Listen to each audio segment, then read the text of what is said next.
Hey guys, tonight we're diving into the gritty, smelly, and downright terrifying world of medieval times. You know, that era Hollywood loves to romanticize with knights in shining armor and fair maidens? Well, buckle up, because the reality was more like a nightmare you couldn't wake up from. Before we get started, take a moment to like this video and subscribe, but only if you genuinely enjoy what I do here. And let me know in the comments where you're tuning in from and what time it is for you. It's always fascinating to see who's joining us from around the globe. Now, dim the lights. Maybe turn on a fan for that soft background hum. And let's ease into tonight's journey together. Imagine this. You're comfortably scrolling through your phone when suddenly a blinding flash engulfs you. The next thing you know, you're face down in the mud of a medieval village at dawn. The stench hits you first, a pungent mix of human waste and damp straw that makes your eyes water. Someone's yelling at you in a language that sounds vaguely like English, but you can't understand a word. As you struggle to your feet, a chicken decides your leg looks tasty and takes a bite. You look down and realize you're wearing Crocs. Big mistake. The villagers are already whispering about cursed foot demons. As you stumble past butcher stalls displaying questionable meat and open cesspits that make you gag, it becomes crystal clear. This isn't the romanticized world of Game of Thrones. This is survival horror in itchy wool, and you, my friend, are the unfortunate protagonist. Let's start with the basics. Hygiene, or rather, the lack thereof. In medieval times, the concept of germs was as foreign as your smartphone. People believed that bad smells caused diseases, so they'd carry around sweet-smelling herbs to ward off illness. Spoiler alert, it didn't work.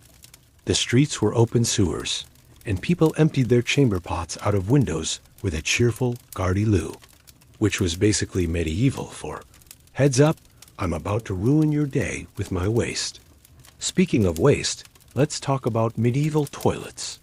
If you were lucky enough to have access to one, it was probably a hole in a plank of wood suspended over a river or moat. Privacy? What's that? Toilet paper? Nope. You'd use leaves, moss, or if you were fancy, some leftover lamb's wool. And don't even get me started on the rats. They were everywhere, carrying fleas that spread the Black Death. Fun times. Now, you might be thinking, well, at least I could grab a drink to forget about all this. Sorry to burst your bubble, but medieval ale was often safer to drink than water. Why? Because the brewing process killed some of the bacteria. So, congratulations, you're now a day drinker out of necessity. Let's move on to food. Hope you like bread, because that's what most people ate. And not the fluffy, delicious bread we know today. We're talking dense, often moldy loaves that could double as a weapon in a pinch. Meat was a luxury, and when you did get it, it was often on the verge of spoiling. Spices were used less for flavor and more to mask the taste of decay. Bon appetit. Now, let's say you managed to survive the day without dying of dysentery or getting trampled by a runaway pig cart. It's time for bed.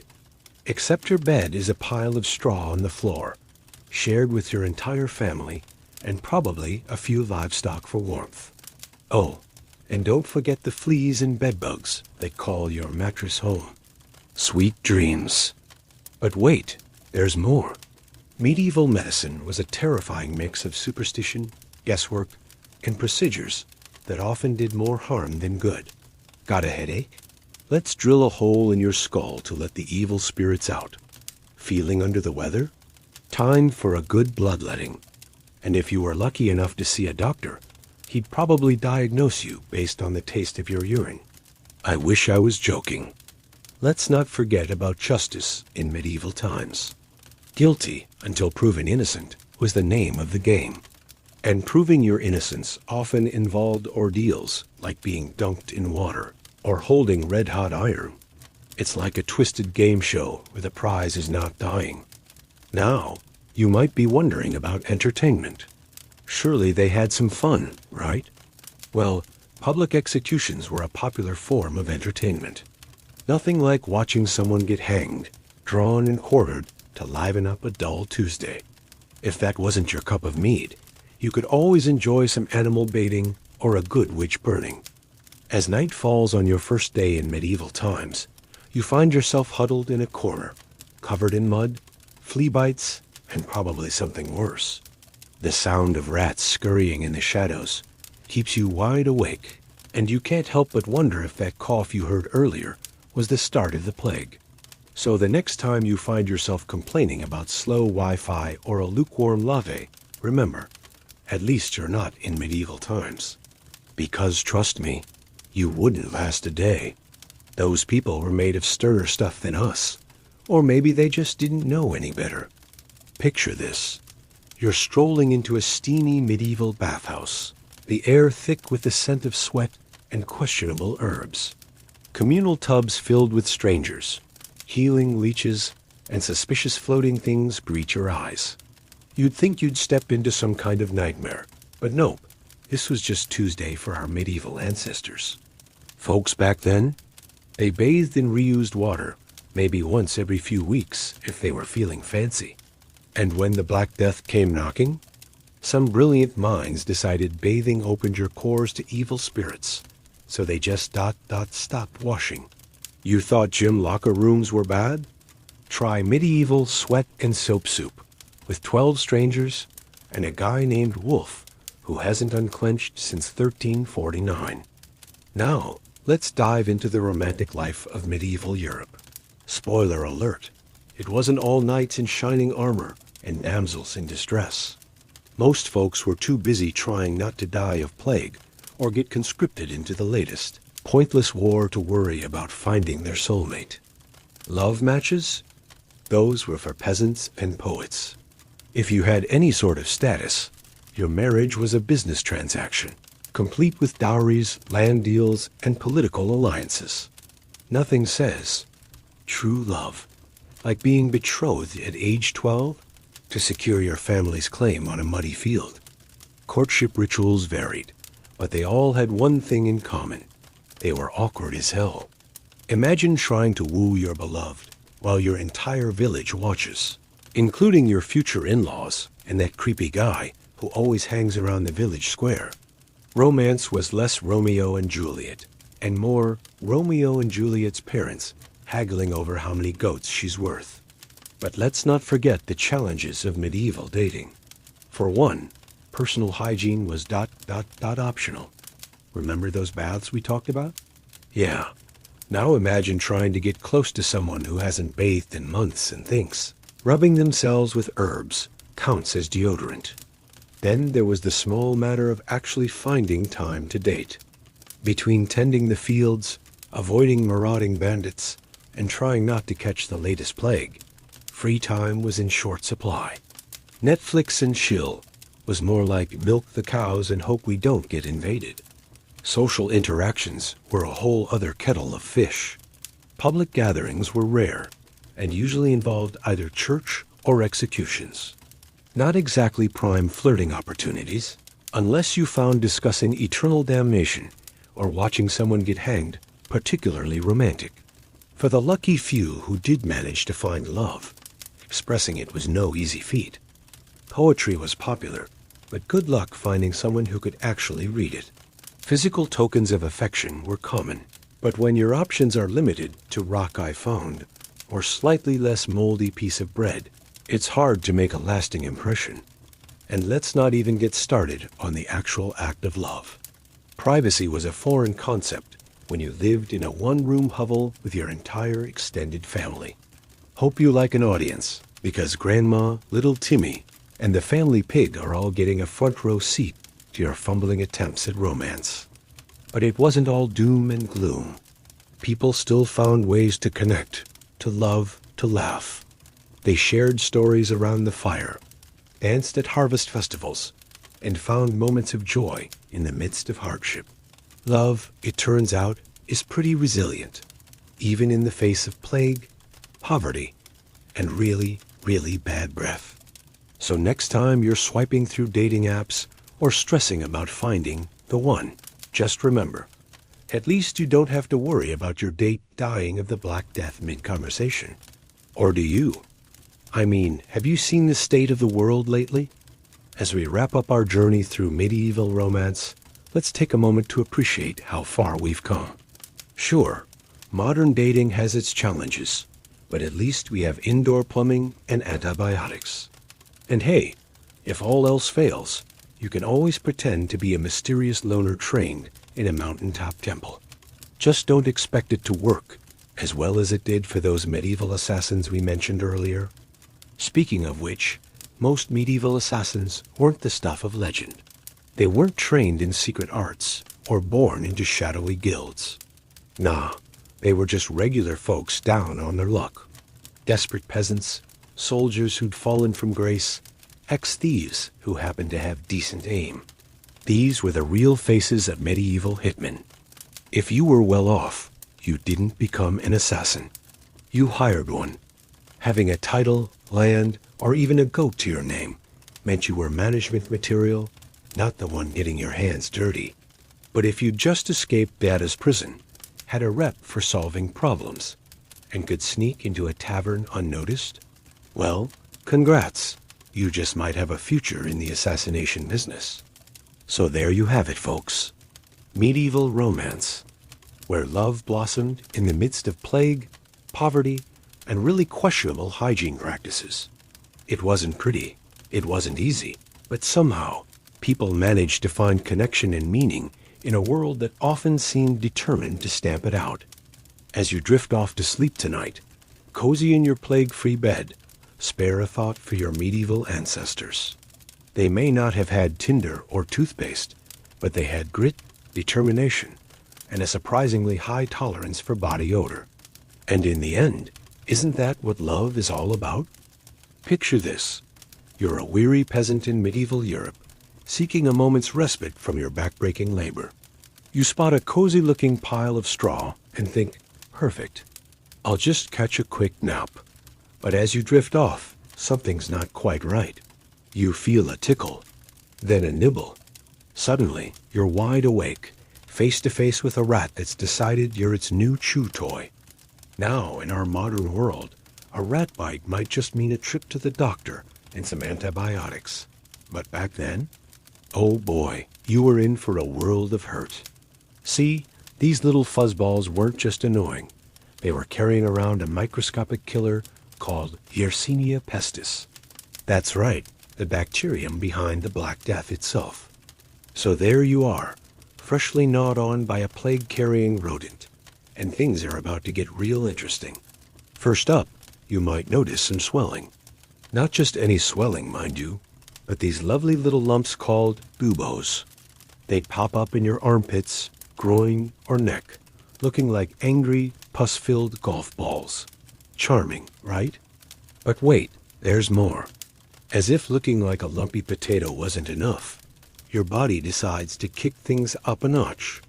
Suddenly, you're puking your guts out, sweating buckets, and feeling like you've been hit by a runaway ox cart. And just when you think it can't get any worse, your mind starts playing tricks on you.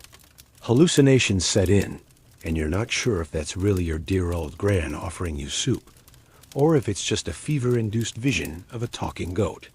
Now, you might be thinking, surely they had some kind of treatment for this? Well, buckle up, because medieval medicine was about as effective as using a fork to bail out a sinking ship. Some bright spark got the idea that burning aromatic herbs might help. Yeah, because nothing says cure like making your plague-ridden hovel smell like a hippie's backpack. But wait, it gets better. Someone, probably after a few too many ales, came up with a brilliant plan of strapping dead pigeons to your armpits. That's right, folks. Nothing says spa day like a rat nibble and a dead bird deodorant. It's almost like they were trying to see how many bad ideas they could stack on top of each other before the plague took them out.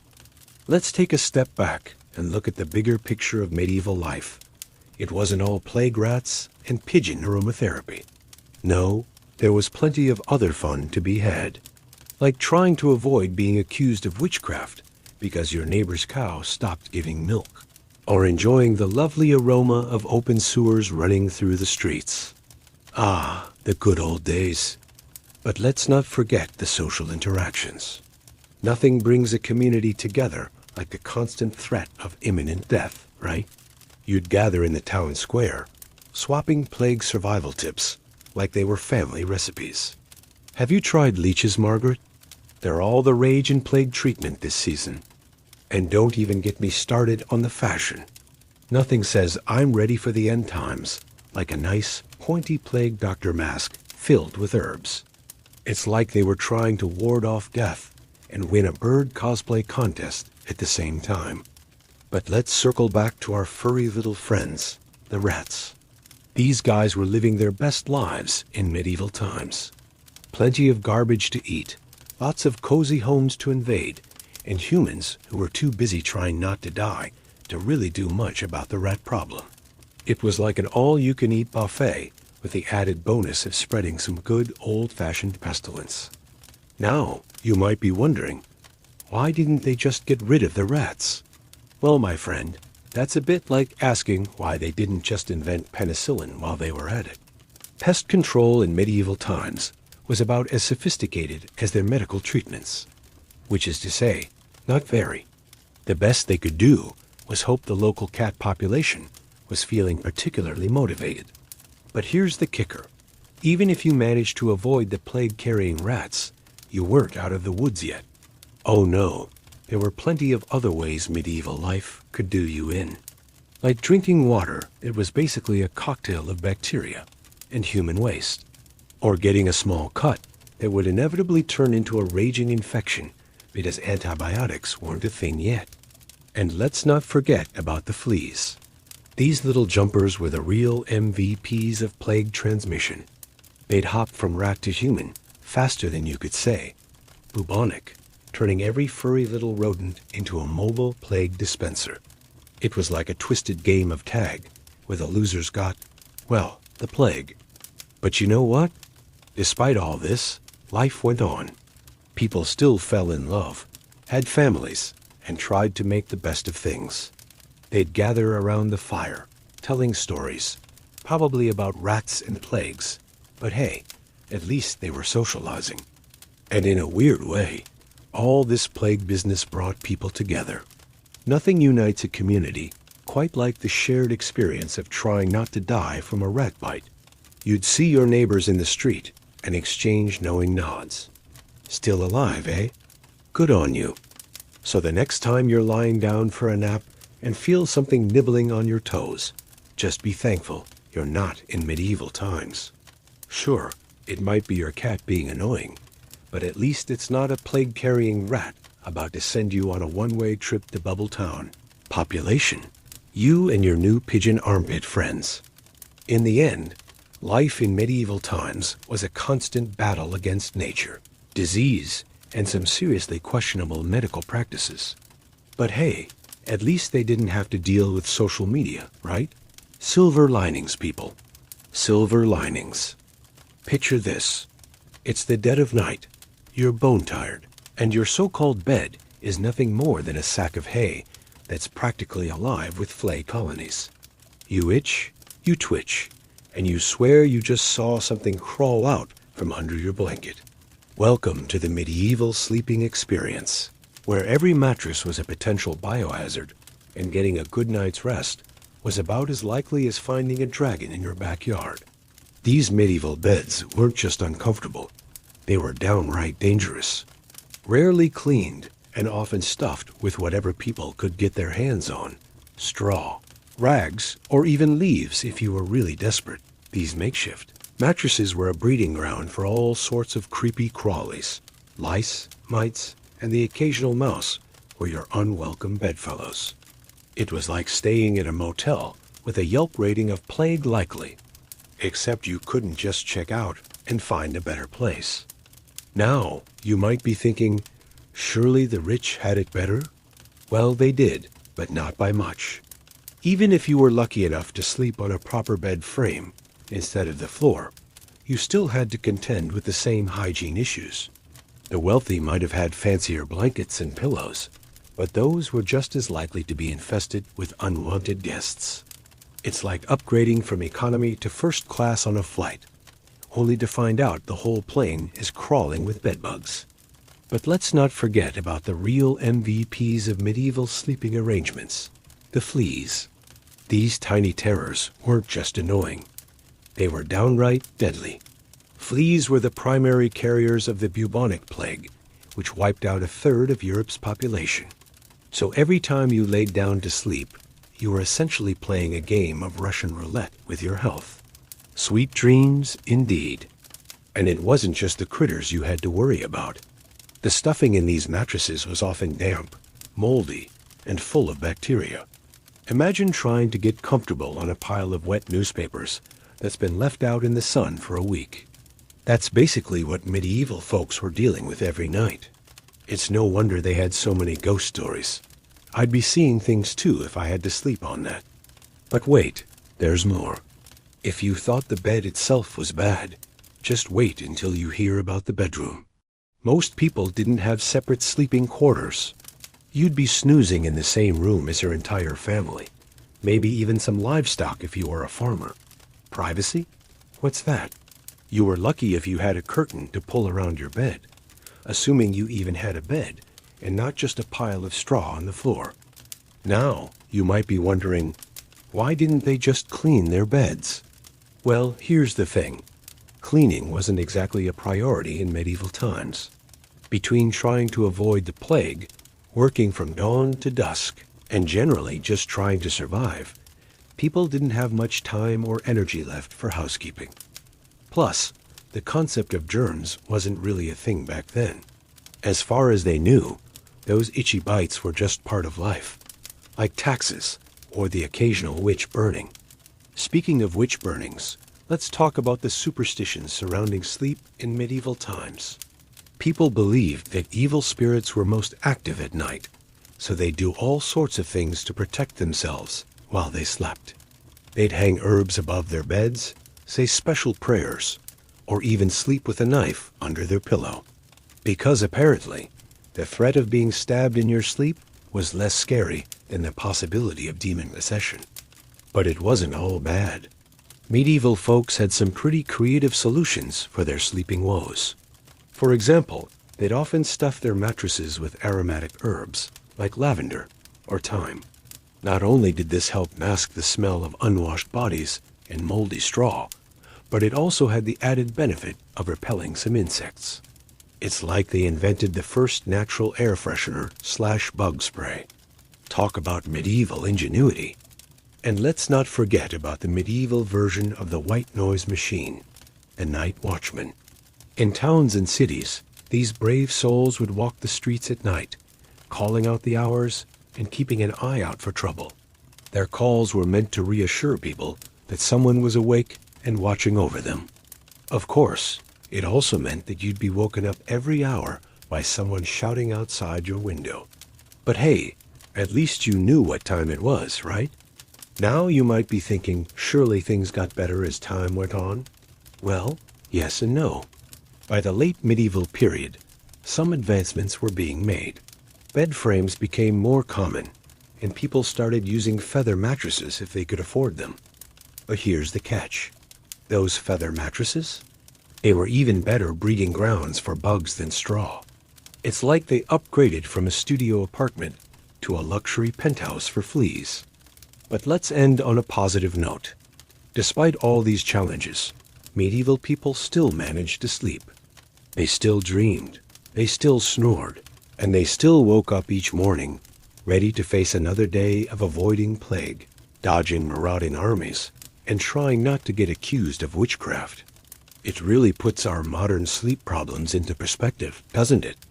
So the next time you're tossing and turning on your memory foam mattress, unable to sleep because your neighbor's dog won't stop barking, just remember, at least you're not sharing your bed with a family of mice and a colony of plague-carrying fleas. Sometimes it's the little things that make all the difference. And who knows? Maybe in 1,000 years, people will look back at our sleeping habits with the same mix of horror and amusement. They'll probably wonder how we ever managed to sleep with all that electromagnetic radiation from our phones, or how we survived without anti-gravity beds.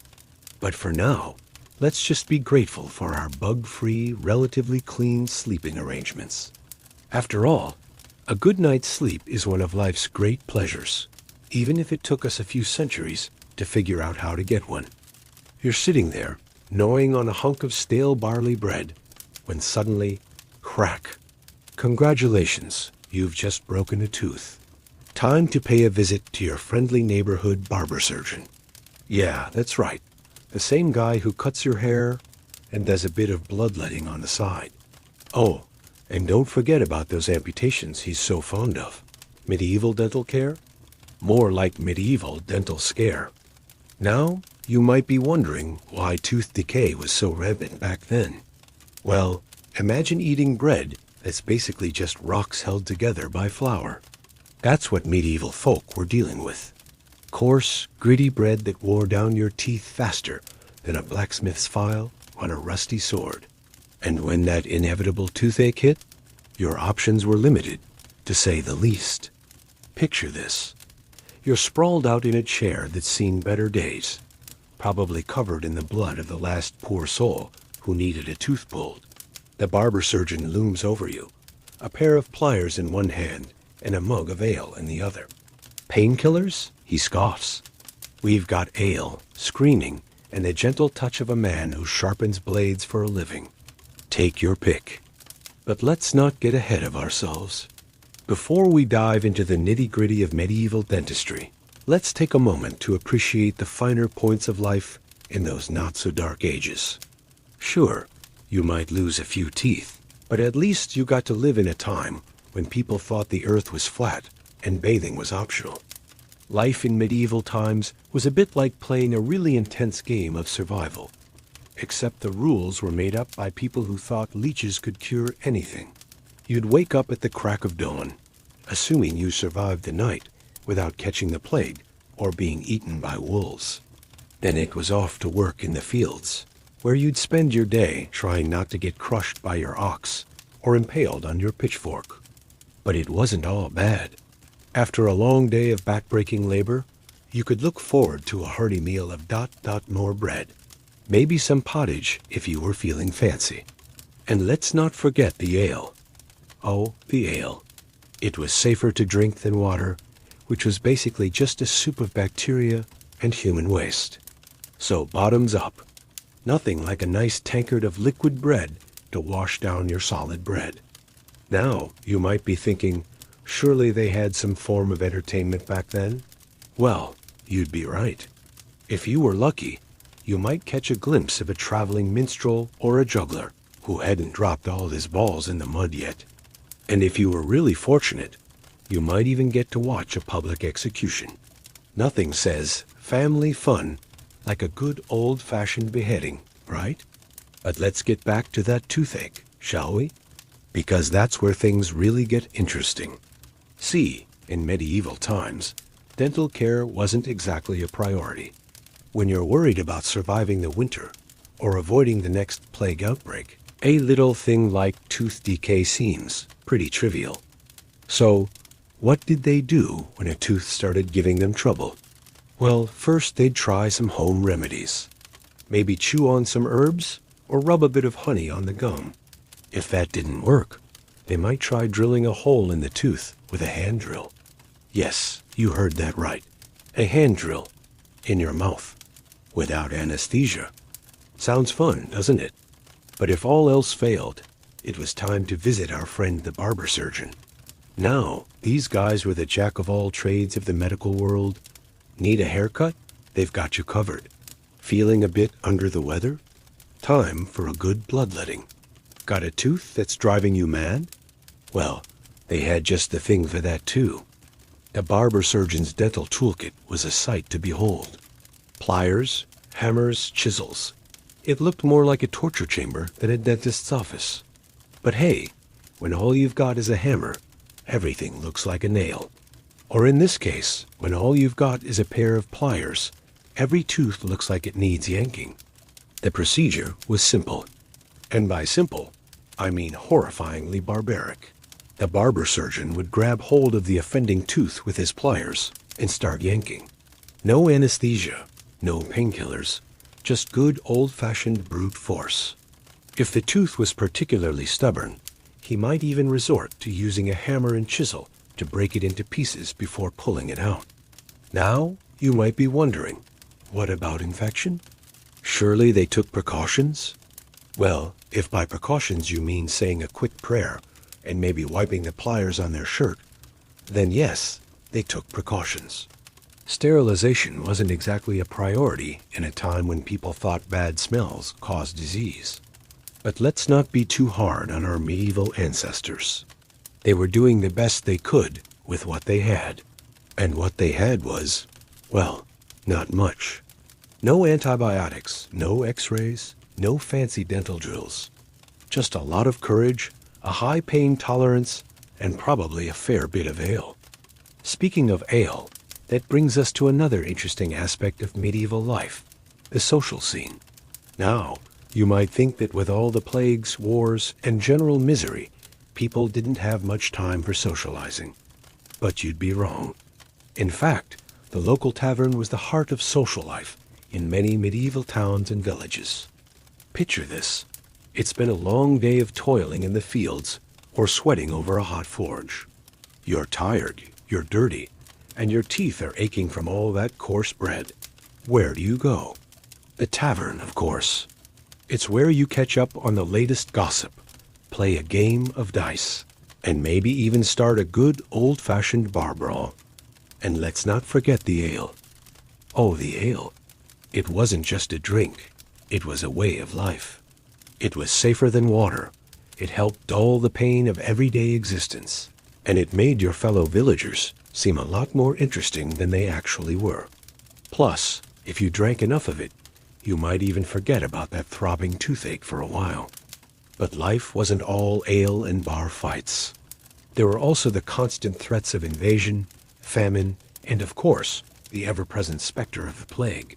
Nothing like a good outbreak of bubonic plague to really liven up your Tuesday, right?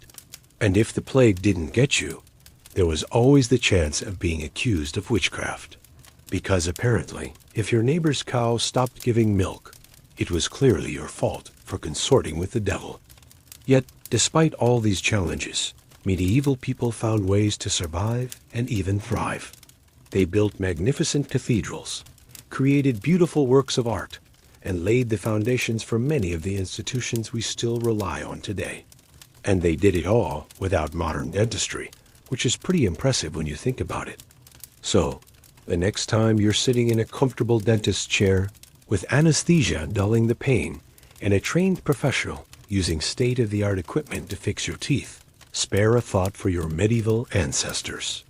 They faced the same toothaches and dental problems we do today, but with nothing more than a prayer, some pliers, and a whole lot of courage. And remember, no matter how bad your day might be, at least you're not biting into a rock-hard loaf of medieval bread, cracking a tooth, and facing the prospect of a barber surgeon, yanking it out with a pair of rusty pliers. Now that's something to smile about, with all your teeth intact. You're sitting there, enjoying a warm loaf of medieval rye, feeling pretty good about life. And suddenly, the world starts to twist and warp. Colors dance before your eyes, and you swear the baker's cat just spoke to you in Latin.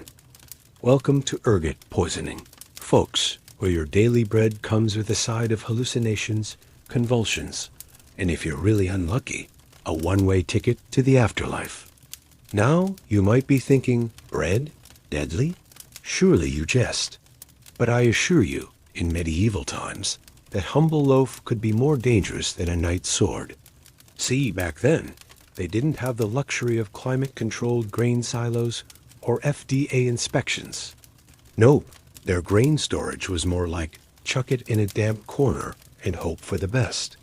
And let me tell you, that best often turned out to be a fungus called ergot.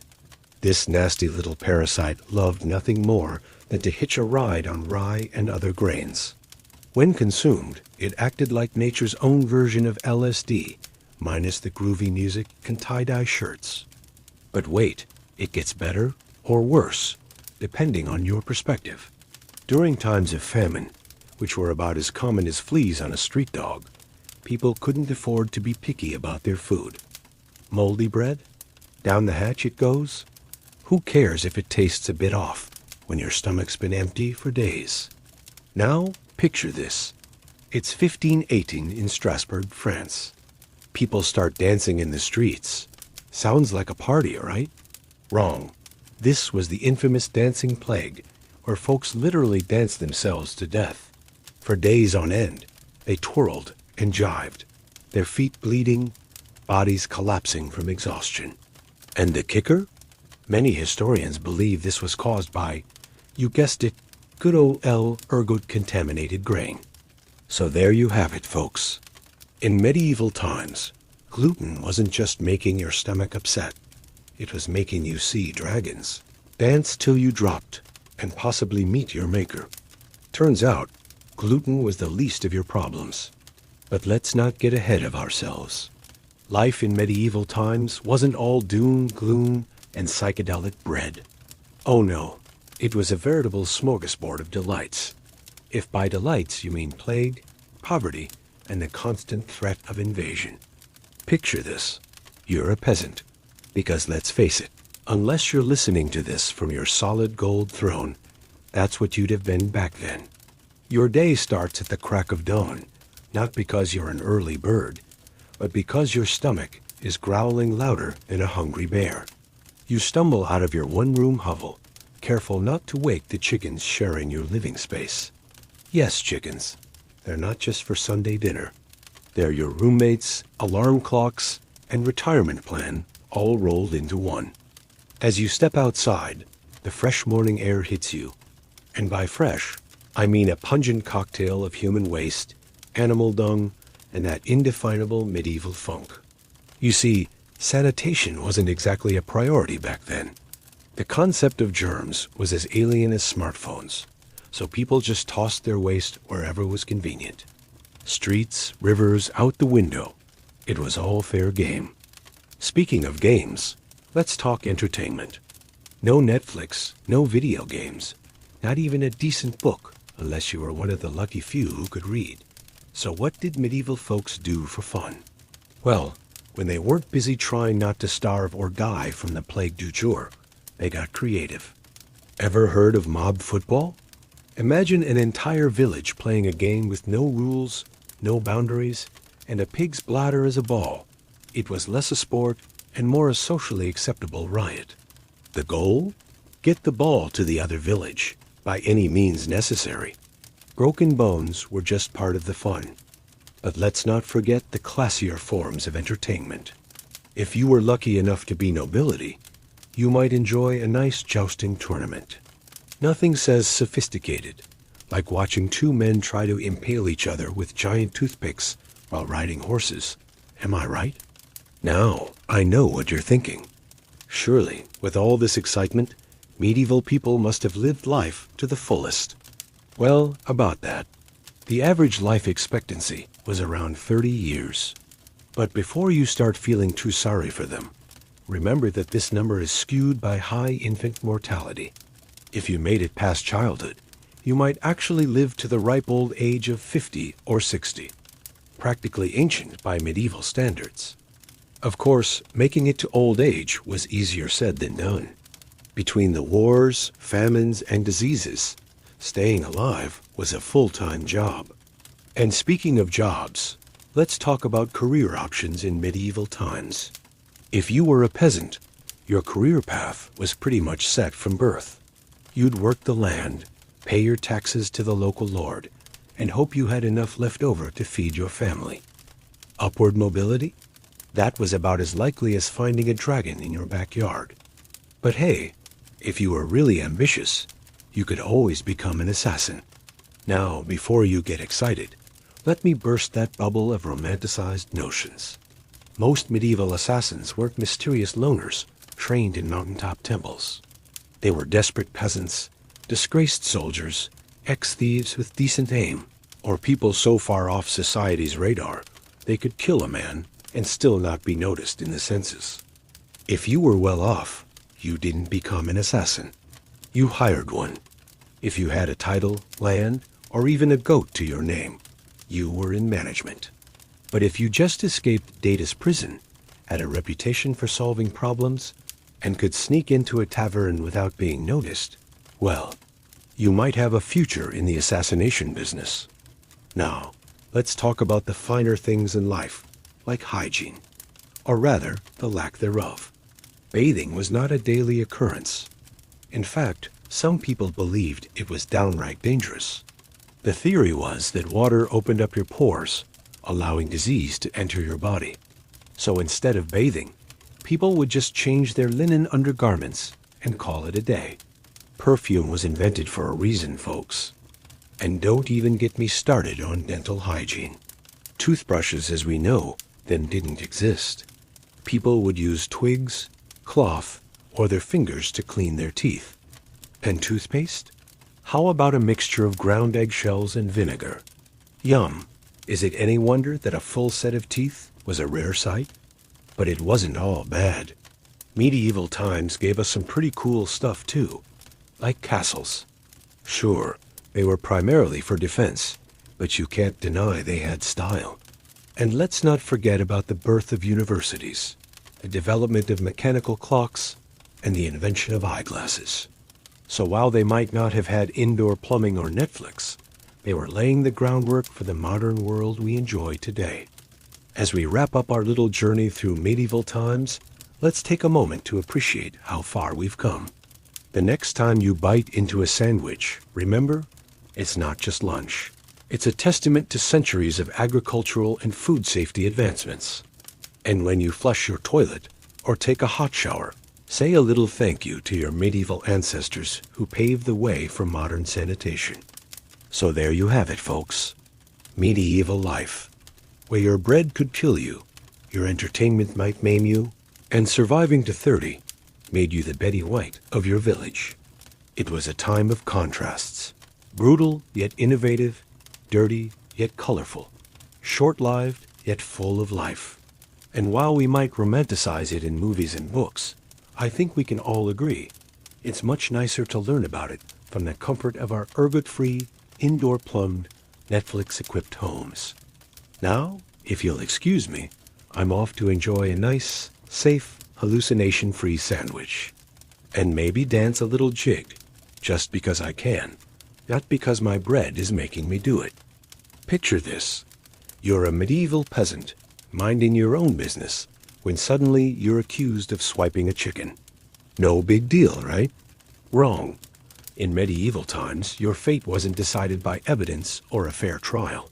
No, you'd be subjected to a little something called trial by ordeal. And let me tell you, it was about as pleasant as it sounds. So there you are, standing barefoot in front of a crowd, eyeing a path of red-hot coals. Your choices? Walk across those burning embers, or plunge your hand into a pot of boiling water. If you don't end up looking like a well-done steak, congratulations. You're innocent. Yes, really. This wasn't some twisted game show. This was medieval justice at its finest. Now, you might be thinking, surely there must have been some logic behind this? Oh, you sweet summer child. The idea was that God would intervene to protect the innocent. Because apparently, the Almighty had nothing better to do than play referee in petty theft cases. But wait, there's more. If walking on fire or scalding your hand didn't tickle your fancy, how about a refreshing dip? Some unlucky souls were tied up and tossed into rivers. If you sank, you were innocent. If you floated, well, hope you enjoyed your last swim, because you were guilty as sin. Talk about a lose-lose situation. Now, let's take a moment to appreciate the sheer absurdity of it all. Imagine being the guy whose job it was to heat up those coals or boil that water. What do you do for a living? Oh, you know, I'm in charge of the divine barbecue justice system. Medieval career counselors must have had a field day. But seriously, folks, this wasn't just some fringe practice. Trial by ordeal was widespread across Europe for centuries. Kings, nobles, and clergy all bought into this system. It was like a twisted version of America's Got Talent, except instead of Simon Cowell, you had to impress the Almighty himself. And let's not forget the preparation that went into these ordeals. Accused persons often had to fast and pray for 3 days before their trial, because nothing says, "I'm innocent," like being hangry and sleep-deprived while facing potential immolation. Now, you might be wondering, did anyone ever survive these ordeals? Well, surprisingly, yes. Some clever folks figured out tricks to beat the system. For the hot iron ordeal, some would use numbing herbs, or even carry a thin piece of leather in their hand. For the water ordeal, knowing how to hold your breath was a literal lifesaver. But here's the kicker. Even if you did survive, you weren't exactly home free. Your wounds would be bandaged and examined after 3 days. If they were healing nicely, you were innocent. If they were infected or festering, guilty as charged. Because apparently, medieval doctors doubled as judges. Talk about multitasking. Now, let's take a moment to appreciate the everyday challenges of medieval life.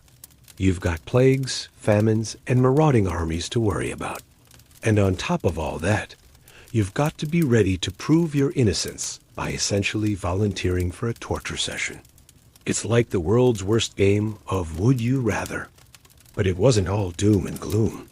Medieval folks knew how to have a good time, too. When they weren't busy accusing each other of witchcraft or chicken theft, they enjoyed such thrilling pastimes as watching public executions, participating in violent sports, and dying young from easily preventable diseases. Ah, the good old days. And let's not forget the social interactions. Imagine trying to make small talk at a medieval dinner party. So, how's your week been? Oh, just survived a trial by fire. How about you? Well, I floated in the river, so I'm probably getting hanged next week. Pass the mead, would you? But seriously, folks, life in medieval times was no picnic. Unless your idea of a picnic involves constant fear, rampant superstition, and a justice system that makes modern-day traffic court look like a bastion of reason and fairness. Now you might be thinking, surely someone must have realized how ridiculous this all was.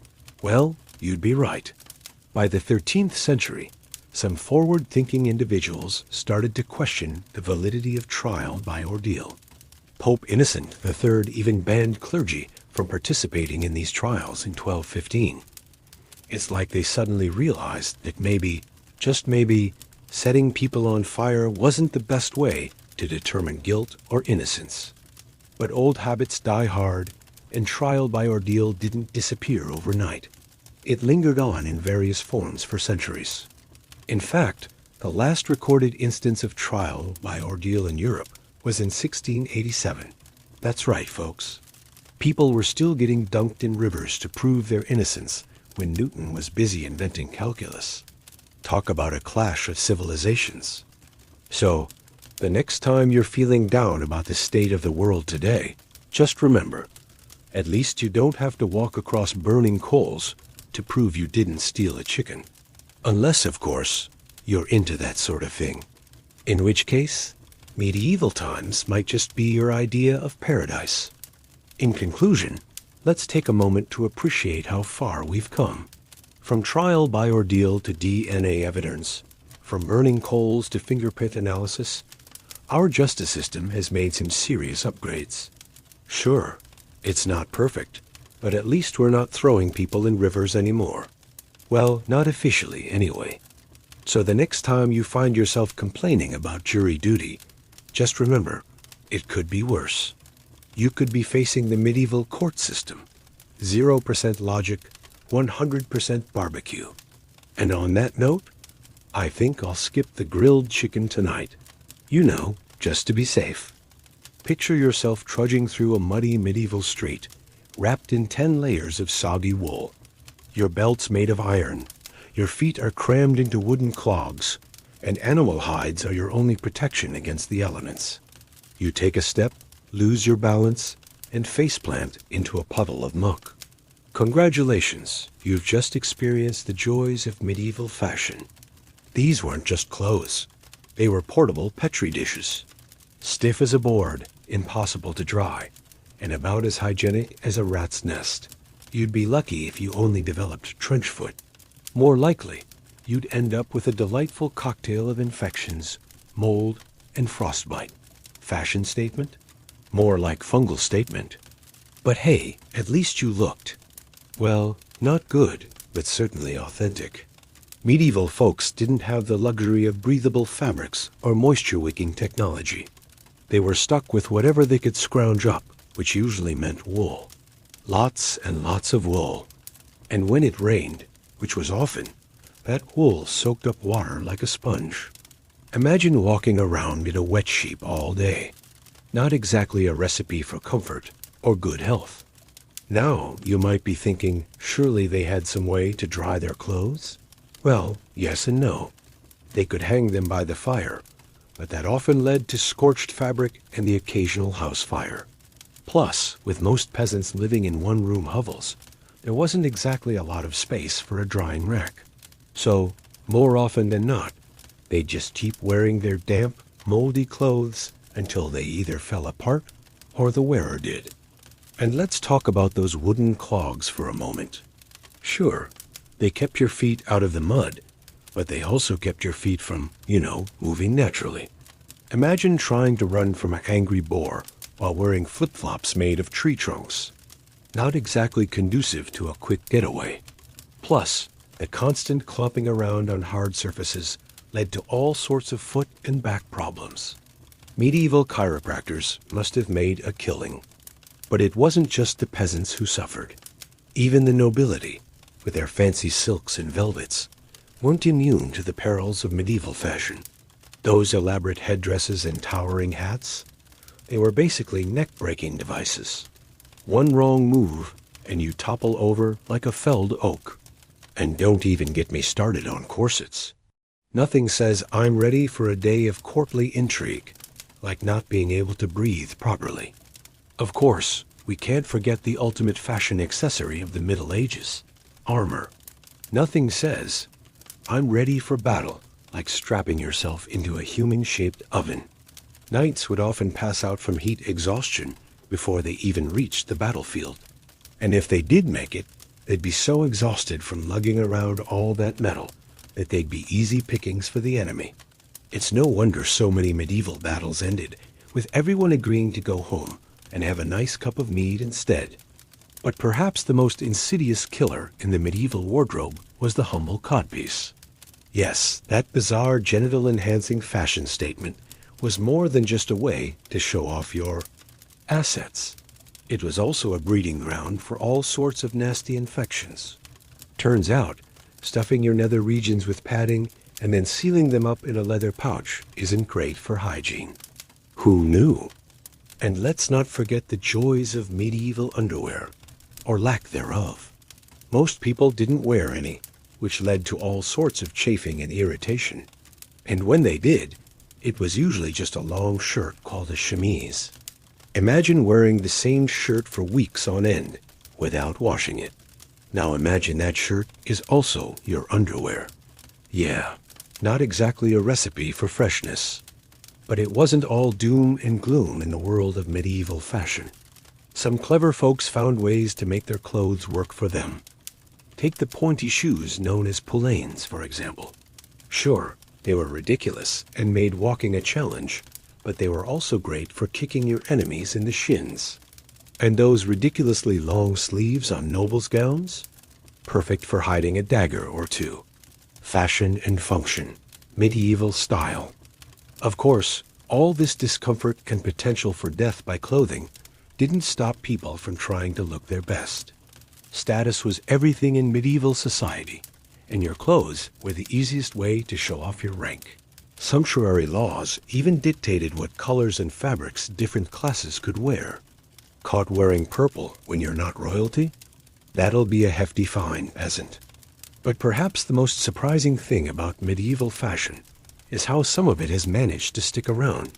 Those pointy shoes? They're not too different from some modern stilettos. And corsets?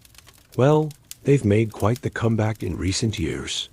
Turns out, we're still willing to suffer for fashion, even if we're not quite ready to go back to wearing 10 layers of damp wool. So the next time you're complaining about your itchy sweater or uncomfortable shoes, just remember, it could be worse. You could be trudging through medieval streets, wrapped in moldy animal hides, with wooden clogs on your feet and a codpiece chafing your nether regions. Suddenly, that itchy sweater doesn't seem so bad, does it? In the end, medieval fashion was less about looking good and more about surviving. It was a constant battle against the elements, disease, and social expectations. But hey, at least they didn't have to worry about their Instagram followers judging their outfit choices. Small mercies, right? So next time you're getting dressed, take a moment to appreciate your modern, breathable, easily washable clothes. And maybe pour one out for our medieval ancestors, who had to deal with fashion that was literally trying to kill them. They may not have had style, but they certainly had survival skills. And in the end, isn't that what really matters? You're strolling through a medieval town, minding your own business, when suddenly, splat! A chamber pot's contents rain down from a second-story window, splattering your shoes and ruining your day. Welcome to life in the Middle Ages, where human waste wasn't just a problem, it was a way of life. The stench hits you like a wall of bricks, a pungent cocktail of human excrement, rotting food, and animal droppings. It's not just unpleasant, it's downright dangerous. Cholera and typhoid lurk in every puddle, waiting to claim their next victim. You tiptoe through alleys filled with brown sludge and pig droppings, praying your feet don't slip into the muck. They didn't call it the Dark Ages because of the lighting. It was the ankle-deep sewage. But let's not get bogged down in the muck. Life in medieval times was a rich tapestry of, well, mostly poverty and disease, but also some surprisingly interesting bits. Take the local tavern, for instance. It's not just a place to get drunk and pick fights. It's the heart of the community, where news spreads faster than the plague and deals are struck over watered-down ale. Speaking of plagues, they were kind of a big deal back then. But hey, at least they brought people together. Nothing says community bonding like mass graves and quarantine zones. And if you survived, congratulations. You now had prime real estate to choose from. What with all your neighbors being dead and all. But it wasn't all doom and gloom. Medieval folks knew how to party. Feast days were a big deal, with everyone from peasants to nobles getting in on the action. Picture this: whole roasted pigs, rivers of ale, and jesters juggling flaming torches. It was like Burning Man, but with more actual burning and less Silicon Valley tech brothers. Now, let's talk about fashion. If you thought your high school years were rough, imagine wearing a burlap sack for most of your life. That's right. Peasant chic was all the rage. But if you were lucky enough to be born into nobility, you got to wear fancy clothes that were just as uncomfortable, but with more shiny bits. And don't even get me started on the pointy shoes. They were so long and impractical that some men had to tie the tips to their knees just to walk. Education was a bit different back then, too. Most people couldn't read or write, which made for some interesting job interviews. Can you swing a sword? Great, you're hired as the town's new doctor. But if you were one of the lucky few who could read, you were basically considered a wizard. Libraries were guarded more closely than the king's treasury, because knowledge was power, and power was something the church didn't want just anyone to have. Speaking of the church, it was kind of a big deal. Like running everything in everyone's lives big deal. Want to take a day off work? Better check the saint's calendar. Need to know what time it is? Listen for the church bells. Feeling a bit sinful? There's an indulgence for that. The church had its fingers in every pie, and let's be honest, most of those pies were made of questionable ingredients and probably gave you dysentery. But let's not forget about the knights in shining armor. Except, Plot twist. Their armor wasn't all that shiny. It was more like knights in rust-covered tin cans. And chivalry? Well, it existed, but it was less about rescuing damsels and more about not stabbing your fellow nobles in the back. At least, not without proper justification and a really good alibi. Now, you might be wondering about healthcare in these trying times. Well, let's just say it was ... creative. Got a headache? Let's drill a hole in your skull to let the evil spirits out. Feeling under the weather? How about a nice bloodletting session? And if all else failed, there was always prayer. Lots and lots of prayer. But hey, it wasn't all bad. Medieval people were surprisingly innovative. They gave us things like the mechanical clock, eyeglasses, and the printing press. Sure, it took them a while to figure out that bathing regularly might help with the whole plague situation, but nobody's perfect. And let's not forget about the entertainment. No Netflix, no problem. You had traveling minstrels, public executions, and if you were really lucky, a good old-fashioned witch trial. It was like a medieval version of America's Got Talent, but with more pitchforks and less Simon Cowell. As night falls on our medieval town, the streets empty out. Not because people are turning in for a good night's sleep, mind you. It's more because venturing out after dark was a great way to get robbed, murdered, or worse, mistaken for a ghost and exorcised by an overzealous priest. You make your way back to your humble abode, careful to avoid the nighttime shower of chamber pots being emptied from windows above. As you settle onto your straw mattress, fleas nipping at your ankles, you can't help but feel a sense of, well, mostly discomfort and a vague fear of dying from some unnamed disease before morning. But there's also a strange sort of contentment. Life may be short, brutal, and smelly, but it's yours. And in the grand scheme of things, you're living in a time of great change and possibility. Who knows? Maybe tomorrow you'll invent something revolutionary, like soap that actually works. Or maybe you'll just survive another day without stepping in something unspeakable. In medieval times, that's a win either way. So as you drift off to sleep, lulled by the distant sounds of a bar fight and the gentle squeaking of rats in the walls, remember this: every era has its challenges. The Middle Ages just happened to have a few more than most. But hey, at least you're not a plague doctor. Those guys really had it rough. And so, our journey through medieval life comes to an end. We've laughed, we've cringed, and we've probably picked up a few historically accurate parasites along the way. But that's the beauty of history. It's messy, it's complicated, and it's full of people just trying to make the best of a world they didn't fully understand. Kind of like us, really. Just with better plumbing.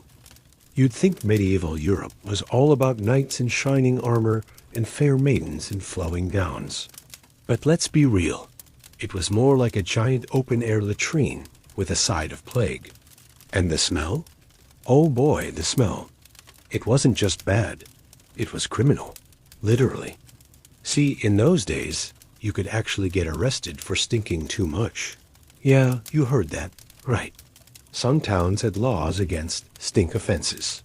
Imagine getting hauled off to the dungeon because you smelled like last week's fish market. Talk about adding insult to injury. But here's the kicker. Everyone stank. Rich, poor, noble, peasant. Didn't matter. You were all in the same stinky boat. The difference was, if you were wealthy, you could afford to mask your funk with some fancy herbs or flowers. That's right. Perfume back then wasn't some delicate eau de toilette. It was more like strapping an entire herb garden to your chest. Picture this. You're a medieval lord, strutting down the street with a pouch of lavender dangling from your neck. Meanwhile, the peasants are just trying to not pass out from their own body odor. It's like a twisted game of olfactory musical chairs, and nobody wins. Now, let's take a sensory deep dive into this aromatic hellscape. Close your eyes and imagine.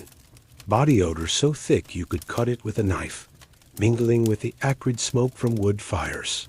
throw in some pungent cheese, because apparently the worse it smelled, the better it tasted, and a generous helping of death. Yeah, death. Remember, hygiene wasn't exactly a priority, so corpses were just ... around. It's like someone took a gym locker room, cranked the stink up to 11, then decided to ferment the whole thing in a vat of rotting cabbage. And that, my friends, is what medieval Europe smelled like on a good day. But wait, there's more. Let's not forget about the lovely aroma of human waste. Indoor plumbing? Huh, that's a good one. No, you just did your business wherever you could. Streets, alleyways, rivers, all fair game. And don't even get me started on the concept of a gong farmer. These poor souls had the delightful job of shoveling human excrement out of cesspits. Talk about a crappy job. Now you might be thinking, surely they must have bathed sometimes, right? Well, yes and no. Bathing was actually pretty popular in the early Middle Ages. Public bathhouses were all the rage. But then the Black Death hit, and suddenly everyone decided that water was the enemy. Because clearly it was the water's fault, not the rats or the fleas or the complete lack of sanitation. So what did they do instead? They believed that clean linen would absorb the dirt and sweat from their bodies. That's right, they thought changing their shirts was just as good as taking a bath. Spoiler alert, it wasn't. But let's get back to those stink offenses. Imagine being the poor sap tasked with enforcing those laws. Excuse me, sir, but I'm going to have to ask you to come with me. You've exceeded the legal limit of stench. It's like being a medieval smell cop, and you thought your job was bad. Of course, some people tried to game the system. They'd rub themselves with strong-smelling herbs or spices, hoping to mask their natural funk. It was like a medieval version of Axe body spray, only somehow worse. And let's not forget about the animals. Cities were full of livestock, cows, pigs, chickens, you name it. And where there are animals, there's animal waste. Lots and lots of animal waste. It was like living in a giant open-air barn.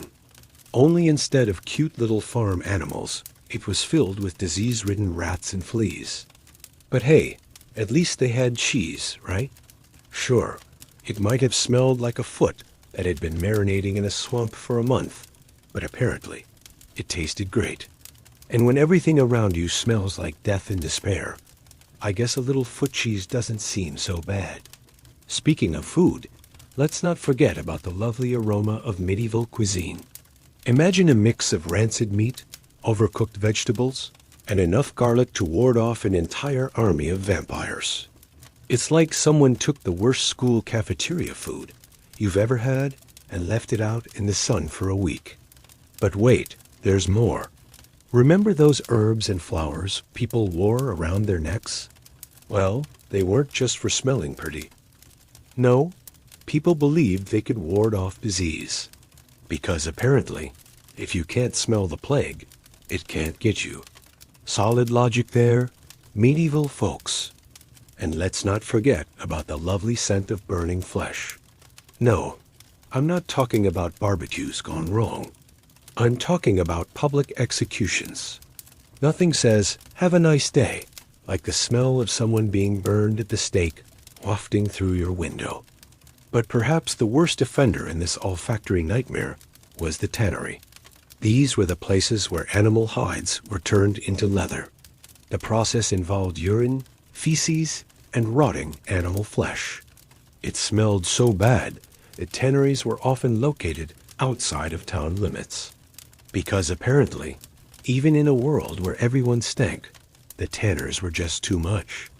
So the next time you're tempted to romanticize the Middle Ages, just remember, it was the gym locker room from hell ... with a side of rotting cabbage. And if you ever invent a time machine, do yourself a favor and pack some nose plugs. Trust me, you're gonna need them.